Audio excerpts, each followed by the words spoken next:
This is the first inaugural gala of the Rohan Levy Foundation, and many of the people in this room have something tragic in common, having lost a relative to gun violence. I didn't know what to do when my son passed away. Nadine Sylvester started the Rohan Levy Foundation after her 15-year-old son was killed by a bullet intended for someone else in 2017. Tonight at the Weeksville Heritage Center, she was surrounded by other mothers who've also lost their sons to senseless gun violence. And they have embraced me. Unfortunately, I'm sad that we have met this way because they've become other sisters to me. But we shouldn't have to be bonded in this way. So they have provided support. We have a support group.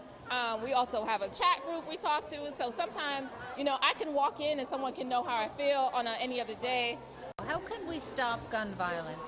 We could stop gun violence by working together in our community. We could stop gun violence by making sure that guns are owned by legal ownership and not being sold and trafficked into our community so it could be sold to felons and young people. One of the mothers still has an unsolved fatal shooting of her son.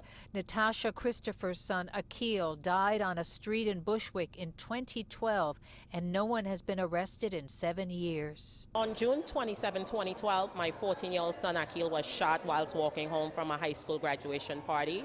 He would survive for 14 days and then died on his 15th birthday, July 10, 2012. My son's been gone 20 years, but it always seems just like yesterday. Several politicians were honored for their work to end gun violence, among them New York City public advocate Jumaane Williams. I've heard the president and others talk about vaping, but 40,000 people are going to die from gun violence this year alone. It's 40,000. 90,000 will be shot.